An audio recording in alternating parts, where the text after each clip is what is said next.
Hi, everyone, and welcome to OT Echo.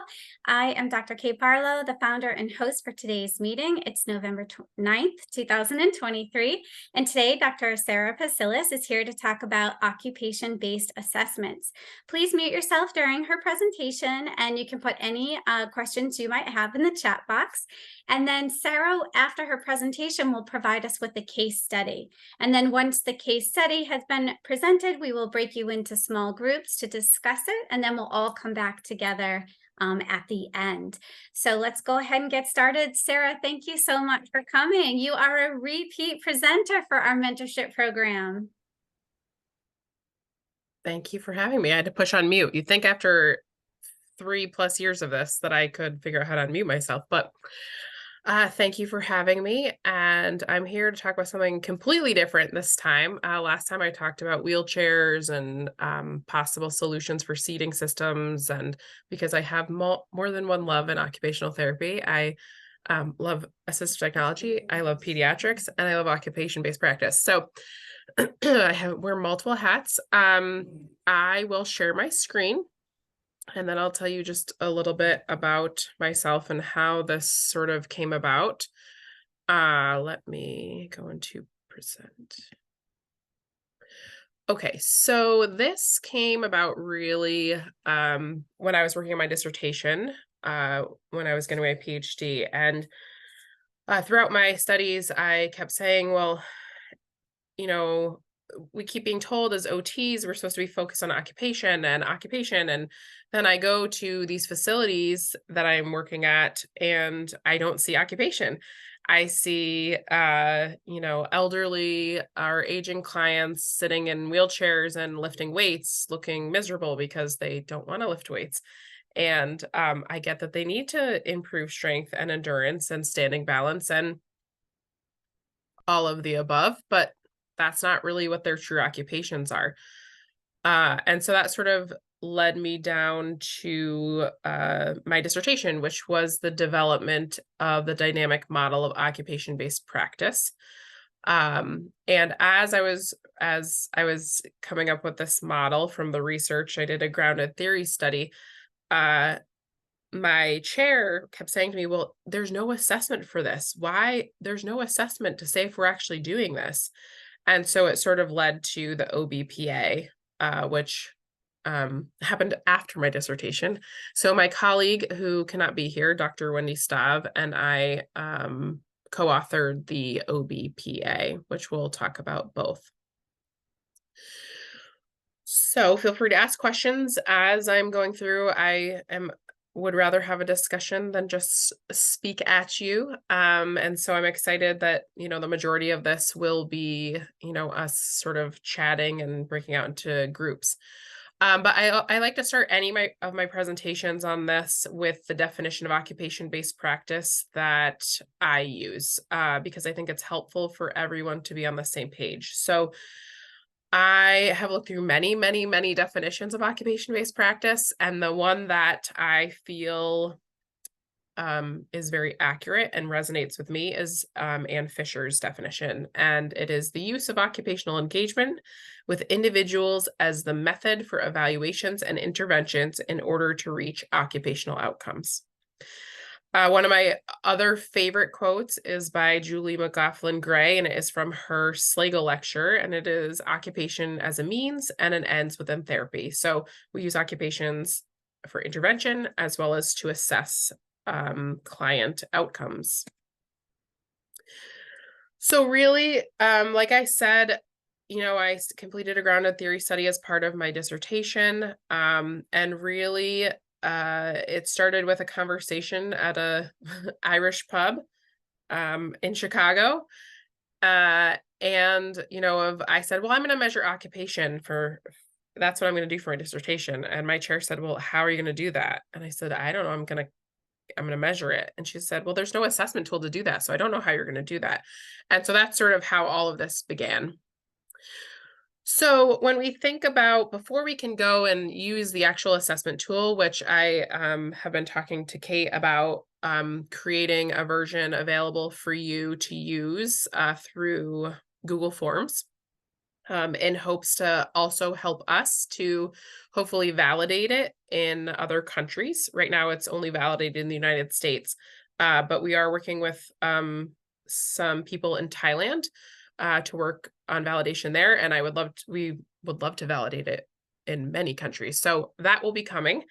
But it is important to sort of understand some of the pieces of the dynamic model of occupation-based practice as it directly relates to the OBPA.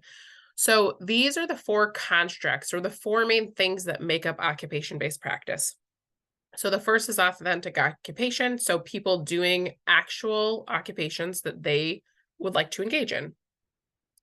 Meaningful and purposeful value. So those occupations that they're doing are meaningful to them and purposeful to them, right? Not to us as the therapist. Therapeutic intent, meaning that there's a goal, right? That we are using those occupations to reach a specific outcome. And then finally, engage participation. We all, I'm sure, have worked with a client who's very passive and just sort of lets you do whatever you're trying to do with them. But we really, in true occupation-based practice, want our clients to be engaged in their therapy. Now, I'd like to also make sort of a disclaimer that just because an intervention is not truly occupation-based is not a bad thing. In order to get our clients to the outcomes we want them and they want to reach, there are often times where we need to complete interventions that are not occupation-based. And that's fine. That's great. We need to have a mixture of types of interventions.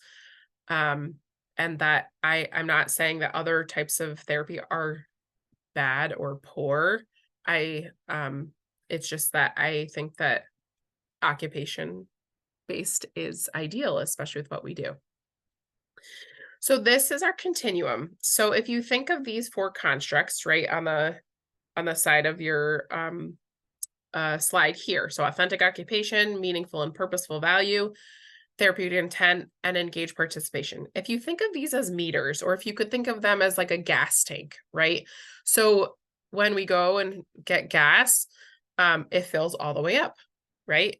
And it slowly lowers. So if you think of that in this next slide as the more full each of these constructs is, the more occupation-based the intervention assessment outcome is. Okay. Now, on this slide specifically, the left-hand side is the medical model. It doesn't have to be the medical model depending on the setting in which you're working in. So other examples that I like to give are education-based models. It could be a psychological, like some sort of psychology model. So it's not necessarily medical, but medical, most people can relate to more. So we tend to use it in most of our examples. So if you think of the four main constructs, there are things that influence your ability to quote unquote fill your meter, right? Or fill the meters. And these are the influential factors that we found through our study that influence your ability to complete occupation-based practice with your clients. And so there are client factors, such as if you're working with a client who is medically unstable, right? Maybe they're on a ventilator and they're not doing well, or maybe they're in a medically induced coma. They're not going to be able to partake in occupation-based interventions if they're not able to be alert, right? Or even share with you what their goals are. Things like systems. So maybe it's a payer source, maybe it's a documentation system that you have to use or a way that you must document. Physical environment may not be conducive, right? So I worked at a facility that they had a kitchen for the clients or patients, but administration made them turn the kitchen off so that they couldn't use it. So it's a bummer. I wasn't happy about it, but it's a physical barrier, right? And then finally, practitioner, right? So we each come to our clients and our day-to-day practice with our own sets of beliefs, whether that be from your education, whether that be from your experience. And so that's a factor as well. So when you look at sort of each of those components that I broke down for you, the top has all of those factors, right? The client, system, practitioner, and physical environment. And that influence how quote unquote full a meter can be. And then that equals out to where on sort of the spectrum, medical model to occupation-based an intervention might be, or assessment, which I'll show you. We have a couple scales for the OBPA. We're going to be focusing on the intervention-based scale today. So this is sort of the review of our process of the OBPA, or the occupation-based practice assessment. It's just a lot to say that, so I just say OBPA. And we've gone through quite a bit of background research. We've checked with international experts on occupation and practice from, there were some practitioners from Australia, excuse me, the UK, Canada, and then the United States. Excuse me, it is that time of year where cold season is going around. All right, so we do have two different scales. The first is intervention, and the second is assessment. And like I said before, we're going to focus on intervention today. Excuse me. All right, so the assessment scale, I'll just make a few comments about, but essentially what it allows you to do is look at an assessment tool and determine if it's an occupation-based assessment or not. For today, we're going to talk about the intervention scale. And so when you think of the intervention scale, you can score every single what we call therapeutic interaction with a client. So for instance, if you're working with a child, I'm a pediatric therapist, so my brain goes immediately to children. But if I'm working with a child and the first thing that I do is I work on feeding, and the second thing I do is I work on fine motor skills with turning pages of a book, and the third, each of those separate interactions you can score. Okay, and we'll talk more about that in a moment. We'll have some practice before you break out into your groups. So the intervention scale, these are the items. So it's broken down, meaningful and purposeful occupation. We combined into one section of the two constructs. There's therapeutic intent and then engaged participation. So each of these areas are scored. So if you look at them, they're scored. So actual occupation items is a 3, simulated as a 2, no materials is a 1. Context, natural occupation is a 3, simulated as a 2, not related as a 1, and so forth. So we're going to go through each of these rather than me explain them without examples. Examples work best for my brain. So we're going to go through each of them with actual examples. This is the assessment scale. Again, we're not going to focus on this today, but I just wanted you to know that there is a scale to measure, to look at actual assessment tools as well. All right. So as with any, interaction with a client, we want to have an occupational profile, right? We want to know what they're doing, how they're doing it, etc. So here is the example we're going to go through now. The client works in an office, spends a lot of time on a computer. They enjoy gardening and line dancing. Their diagnosis is a distal radius fracture, and their goal is to increase forearm pronation. So we're going to look at 3 different intervention scenarios, one being medical model-based, one intermediate, and one occupation-based. Let's see if my videos are going to work here. Huh, okay. You probably can't see that, can you? It kicked you out, or kicked me out. All right. Well,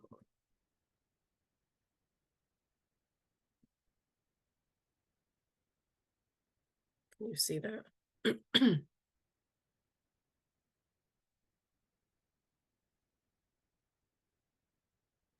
We can't hear it though. You can't? No. That's a setting in Zoom. While Sarah's working on that, I see 12 different countries represented so far from the people's names I recognize. So I have Greece, Tanzania, Turkey, UK, Ghana, Nigeria, Uganda, Namibia, Kenya, Rwanda, Zimbabwe, and the US. So if your country I did not call, that means text me in the chat and let me know where you're from. I'd love to add you.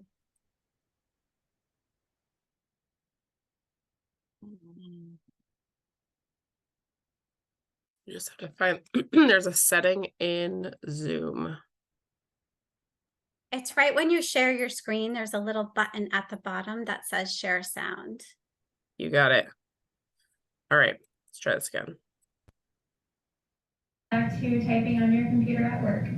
Yeah, I would really like to do that because I spend about 6 hours a day on my computer at work, and my disability insurance is about to run out soon. So I really need to get back to work without any issues. Yeah, definitely. All right, so let's get started. You can go ahead and hold this weight in your hand. And we're going to do 3 sets of 10 reps, and I want you to turn your hand downward, okay? As far as you can, and then you're going to hold it for 3 seconds at the bottom and really let that arm be stretched, okay? 1, 2, 3. 2.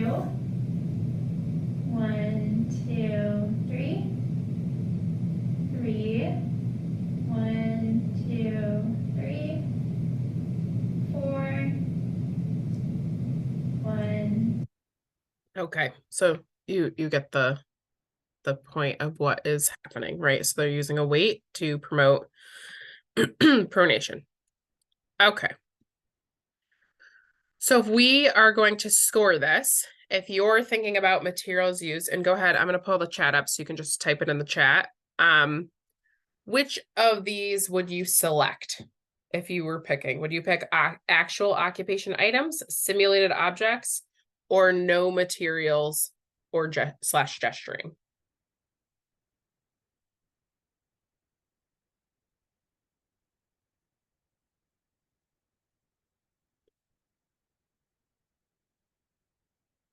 You don't be shy. You can type away. Simulated. Good. Right. So it's a simulated object because they're using a hand weight, which is, unless someone says they really like to work out, is not an actual occupation item. Okay. Makes sense? All right. What is the context? Is it natural to their occupation, simulated, or not related?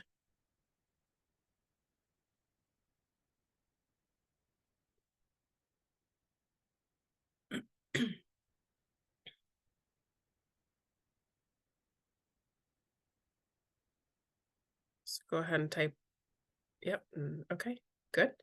All right, not related, right? They're in a therapy gym, or in this case, it's a classroom because we had students help us record these, but it's not related to the occupation that they're performing, right? It's not at their work and it's not at their home. All right, actual doing. This. So we're moving to the next section of the assessment, and I don't know why these aren't actually working, but 1, 2, 3. 2. 1, 2, 3. 3. 1, 2, 3. okay. So if we think about actual doing, is she doing execution of the task or partial task? Is she doing a contrived or simulated activity? Or is it a preparatory or rote movement? So let me pull the chat back up so I can see it. Yep, preparatory, right? Because she's using a weight to she's just doing it over and over again, right? It's rote, it's repetitive. All right, and then meaning, I'm not going to replay this part, but she talks about how she needs to get back to work, right? That she can't work because of her injury. So if you think about meaning, is it client identified? slash selected activity is that the client adopted the therapist's meaning, right? So I said, I really, really want you to be able to go back to work. So let's do XYZ. Or did the therapist choose this activity? The chat keeps closing on me. Yep, therapist chosen, right? I can't think of many people that I've worked with in my years that would prefer to sit and use a weight. Some people maybe, but not many. Okay. And then associated with the client's goals. So was this therapeutic interaction associated with the client's goal to go back to work? So was it aligned with the goal or not aligned with the goal? Aligned. Yep, it was aligned. Oh, I'm sorry. Exercise. I'm thinking of our next example. So I can see how some people might say it's aligned, but her goal itself was to return to work, not necessarily exercise. So we'll go a little bit more into that in the next example. But I do find that we have been finding with our research that most clients we can relate it to the goal somehow. We would prefer that if you say aligned, that it's really, this is what I want to do, right? Not that I want to lift a weight, right? That I want to garden, right? So more closely aligned with the actual occupation. All right. If we think about therapeutic interaction, does it directly address the skill or occupation and need? So is she actually working? Indirectly addresses the skill or not related to the occupational need? Oop. I just clicked it because I'm trying to get the chat keeps closing on me every time I click on the slide. So there's the answer.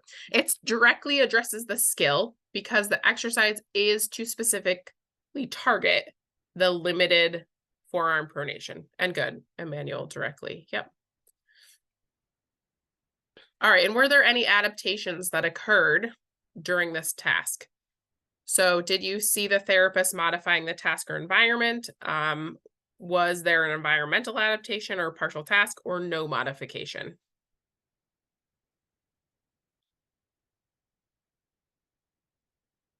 Right, no modification, right? Because she continued to complete the rote movement. All right. And then the last piece is participation. So was the client actively engaged? Was she coaxed or intermittent performance, or was she passive?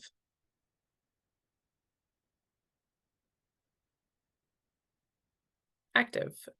So she was actively engaged, but do you think if the therapist wasn't saying, okay, 1, 2, 3, 4, 1, 2, 3, do you think that she would have fully attended to the exercise and done it completely correctly? So the reason why I would score this, right? No, Emmanuel, likely not, right? And so the reason why I would score this coaxed or intermittent is because if you aren't watching or helping someone count, oftentimes they're not going to do it. I feel like I need someone sometimes when I'm exercising to be like, focus. All right, therapist collaboration. So did the therapist use therapeutic use of self? Did the therapist direct or guide the activity, or was there supervision from the therapist?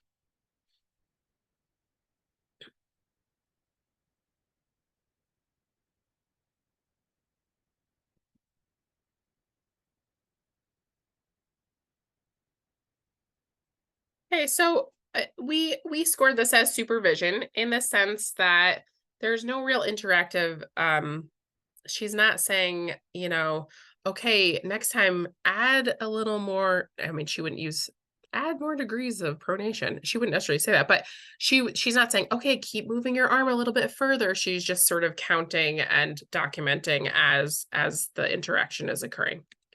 All right, for sake of time, I'm going to sort of go through these a little bit quicker, but we're going to move to, whoops. Well, I just gave you the answer, but we're going to move to intermediate practice. And I'm going to.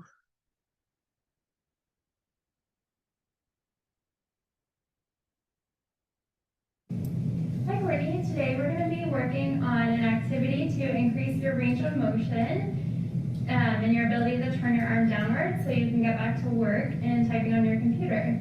Yeah, I would really like to do that. I am on my computer about 6 hours a day whenever I'm working, and my disability insurance is about to run out, so I really need to get back to work, you know, with no issues as soon as possible.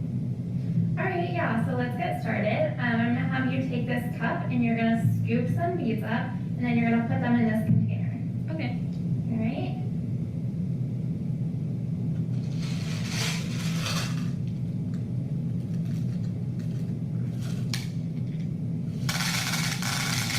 Can you feel how you're compensating with your shoulder? So you're kind of turning your shoulder inward. Try to keep your elbow at your side and then scoop. Okay.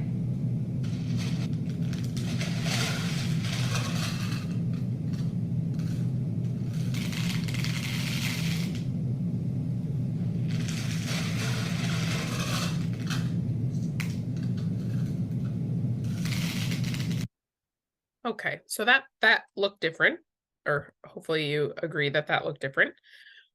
So materials used, so she's using beads, on a cup to try to promote that pronation. So we would score this as simulated objects. So they're beads, which is more towards occupation, but is still simulated, right? It's not an actual item that you would use for an occupation. Context. It's still not related, right? Because it's not at work or home for that client. Actual doing, excuse me, is contrived or simulated activity, right? So scooping and dumping the beads simulates pronation, which is used for typing for her work. Meaning would be still therapist chosen activity, because I don't know many adults that would choose to take a bucket of beads and scoop them with a cup, unless they were playing with a child maybe, but it's not something that I think a client would choose. Associated with the client's goals, again, it's not specific to the occupation, right? So it's not doing an activity with a mouse or a keyboard or manipulating papers, right? Which would be her actual goal, not actually scooping beads. Deliberate therapeutic interaction. So it does directly address a skill or occupation, right? Just like the last one did, because it's still working on forearm pronation, which is the area that is, you know, impacted by her injury. And then adaptation. So I did see the therapist modifying the task, right? She gave her cues to keep her shoulder closer, and how to position. She moved the box of beads, so it was a little bit easier for her. So she did modify the task. And then participation, she was actively engaged, right? She was listening after she gave her instructions to readjust her arm. She did them. So we would call that actively engaged. And then therapist collaboration. It was a directed and guided activity, right? The therapist was engaged. This time she didn't have her computer up and was not documenting as it was happening, right? She was providing instructions and modifying and using, you know, trying to make it so that her client was successful. All right, and then lastly, and then we're going to break into groups, is the occupation-based practice example. So let me...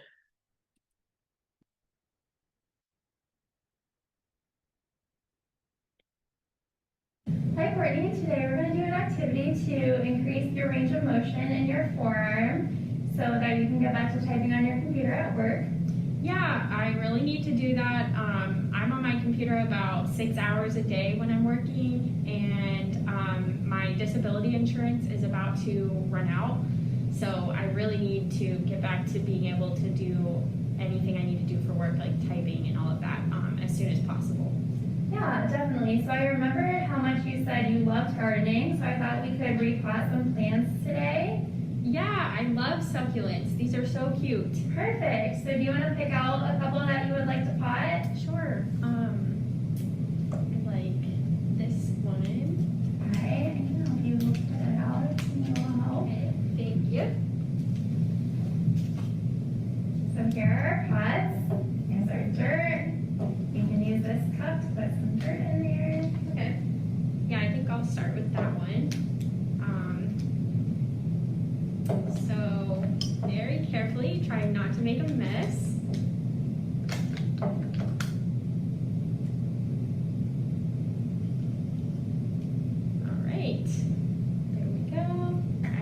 gardening.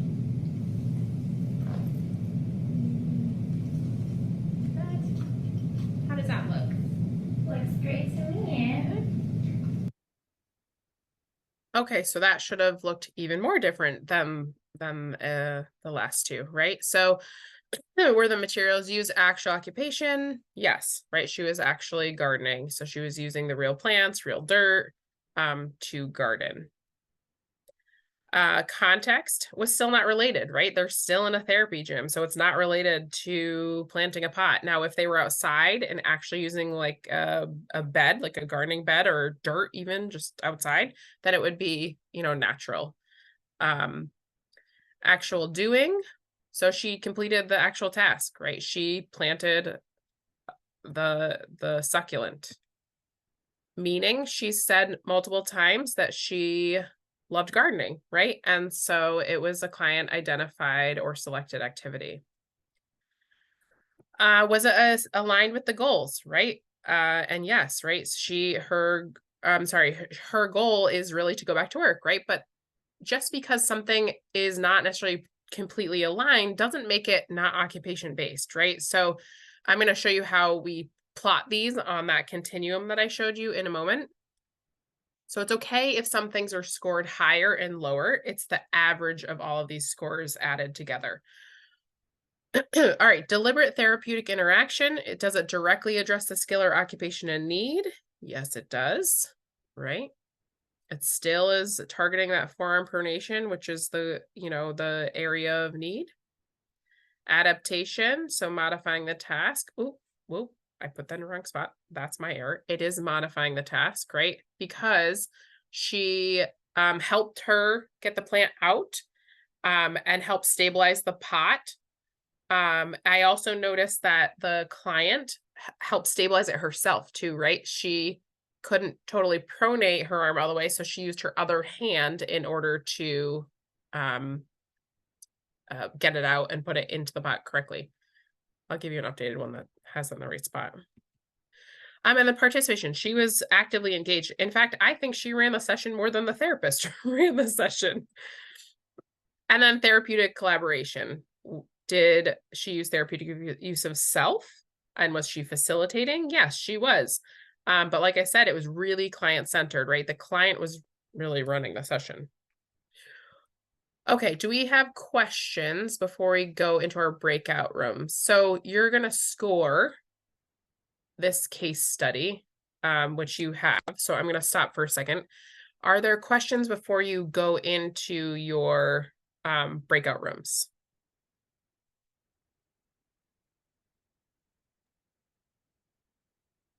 Okay, Kelsey is going to open up the rooms, and if everyone can try to put their camera on when they're in the breakout rooms, just to make it more of a friendly environment.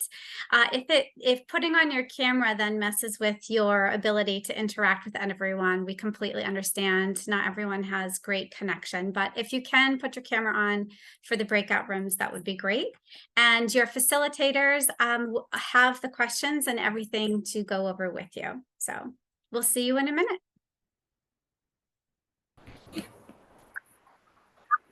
All right. The group I was in was fantastic. I hope you all had a meaningful discussion in all of your groups.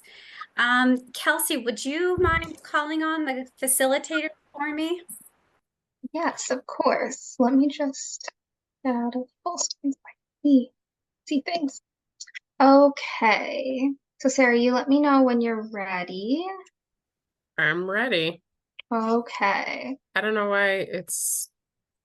Okay, let me share my screen. Sorry, it was... That's Okay, I'm ready. Okay. So we'll start with intervention 1. Everybody has already read this, so we won't go through that again. But we'll start with, Sarah, how do you want to break this down? Do you want to go kind of we'll say, Shannon's group say for materials? And do you want to break it down that way? I have it all as one on the slide. Mm-hmm. So maybe what was your total score? We could do that. And then we could, compare after we get total scores for each intervention.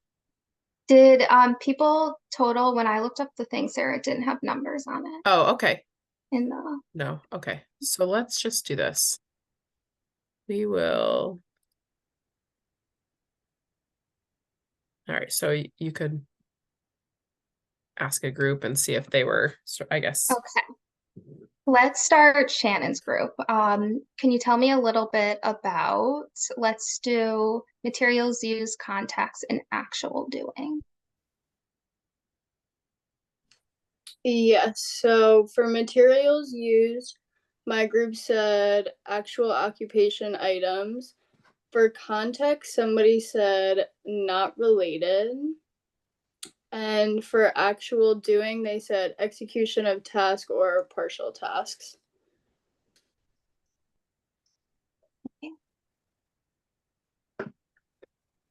Oops. Sarah, do you have anything to add for those? As I think there was a discrepancy in.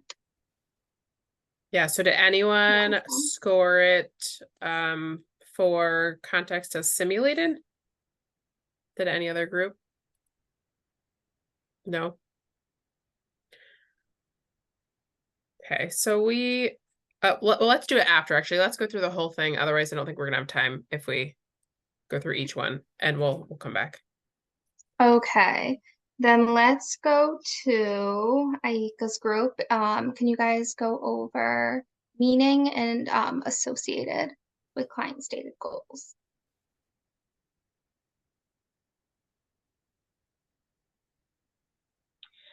Okay, so from the meaning, it was client identified from my group, and associated with the client stated goals, it was aligned. Where am I supposed to end? Okay, that's good. Okay.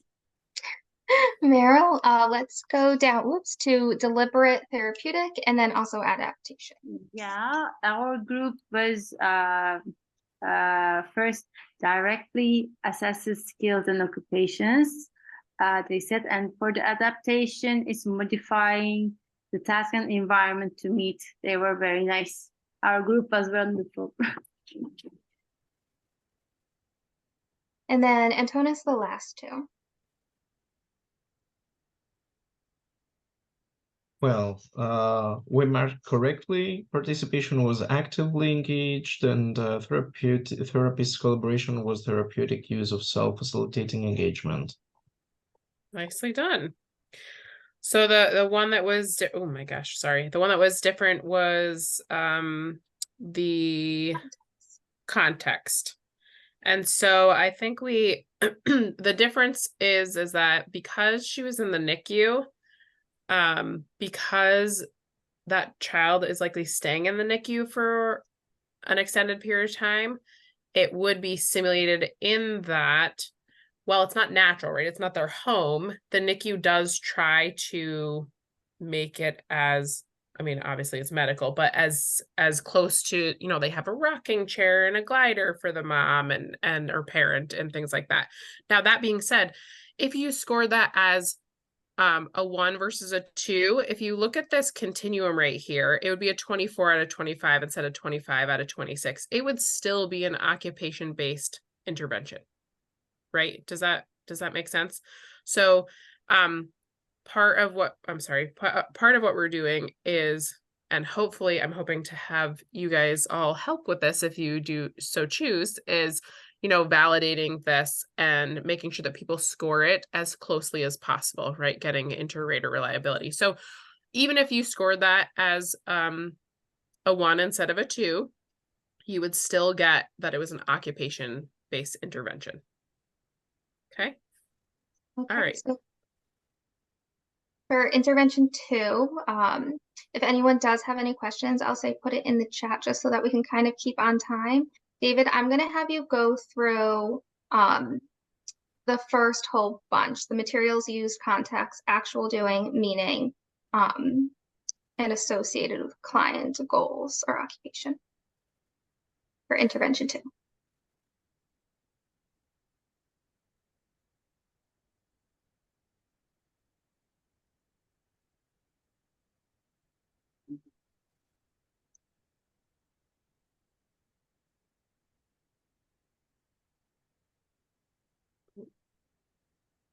David, we have you muted. There you go. Is this better? Okay. That's great. We had a lot of discussion, so we didn't get through all of these. But Okay. we did say the materials used were no materials, and the context was not related. Okay. And that's as far as you guys got? That's as far as we got. Okay, let's go back up. Shannon's group. Did you get through any of the next three? Yes, we only got through those three. So we said it was rope movement, it was a therapist chosen activity, and it was not associated with the goal. And then let's go to Aika. Did you guys get down to therapeutic intent? Unfortunately, we did not manage because we got late to get the questions, so we did not do it. No problem. Let's see. Did Mira or Tulu get down to those? Yeah, we are the same. We cannot manage. We cannot have time to look at these questions. Okay. Did anyone quickly get to case 3 or intervention 3 at all? No? Okay. So we will have Sarah come back in now. Yeah, so what I will do is I will actually, I think I gave Kelsey these already, so we can post them for you so that you have how we would score them. What I did do, which you didn't know because you didn't finish them, but there was one that was very occupation based, one that was medical model, and one that was intermediate. I know, surprise, surprise, right? Shocking. So that you could sort of see the differences. And again, it's more of the practice of scoring it to get where on that continuum it would be, right? If it's plus or minus here or there, that's not really as important as where on the continuum does it land, right? And so as therapists, we tend to have preferences, right? And the same is true with how we look at our clients and choose interventions and work with families or clients. And so it's really about where on the continuum are you, or is that intervention landing? Right. Quick question, Sarah. Yep. Aika was wondering, how was it therapeutic of use of self versus guided or supervised? On which one, Aika? I'm sorry. On the first one, I believe. So it's therapeutic use of self because the therapist is monitoring how Irma is doing throughout. So she puts a pillow under her arm. She instructs her on how to use breathing techniques and energy conservation techniques because she becomes short of breath during the interaction. And so she's providing feedback throughout, right? Like, you're doing a great job. She's pointing out suggestions. So it's really, she's using her therapeutic use of self versus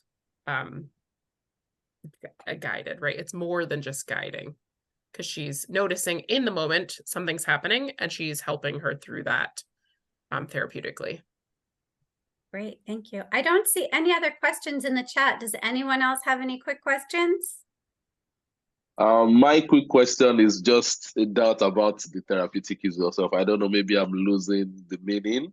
You know, I feel maybe it's more bringing more into your personality. I don't know. Yeah, maybe that's what I was thinking. Maybe it was more like a guiding,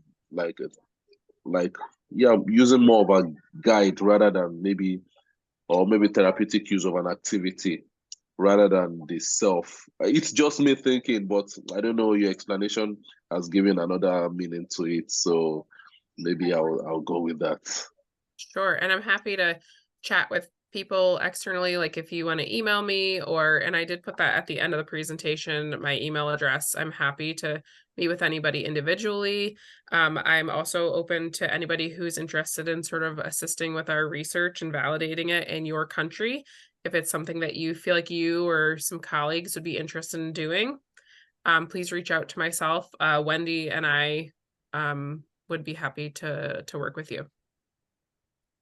Thank you so much, Sarah. This was Thank really you. great. No problem. Thanks so much. I had a great time. All right. Thank you, everyone. Please be sure to fill out the post survey. It helps with funding so we can keep this going. So Kelsey will send out the post survey. And then after you complete the post survey, that's when you get your certificate of attendance. That's correct, right, Kelsey? She's sort of running the show here, so Kelsey's the one in charge. Yes. All right, thank you, everyone, and hopefully we'll see you all next month.